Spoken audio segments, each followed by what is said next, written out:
சங்கீதக்காரர் தாவீது எழுதுகிறார், எளியவன் என்றைக்கும் மறக்கப்படுவதில்லை. ஒருவேளை நான் ஏழ்மையா இருக்க, என் வாழ்க்கை ஏழ்மை, என் சூழ்நிலை ஏழ்மை, என் வாழ்க்கையில ஒன்றில்லை, கசந்து நிற்கிற, வேதனையோடு நிற்கிற, என் கையில ஒண்ணுமே இல்லை, நான் ஏழ்மையான ஒரு வாழ்க்கை வாழ்ந்துட்டு இருக்கிறேன் அப்படின்னு நினைக்கிறியா? எளியவன் இன்றைக்கும் மறக்கப்படுவதில்லை, மறக்கப்படுவதில்லை.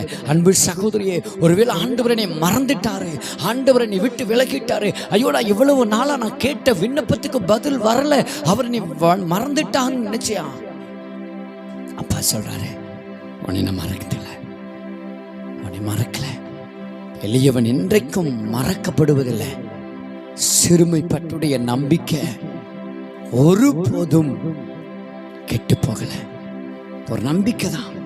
தாவீதுடைய வாழ்க்கையில பாருங்க, கோலியாத்தை பார்க்கும் பொழுது சவுலுடைய கூட்டம் கூட அப்படியே பயந்து நிற்கிறாங்க, என்ன செய்வதுன்னு.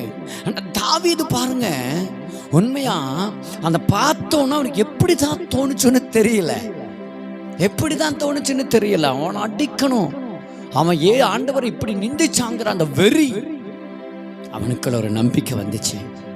இன்றைக்கு கர்த்தருடைய நாமத்துல இன்றைக்கு நான் என்ன செய்ய போறேன்?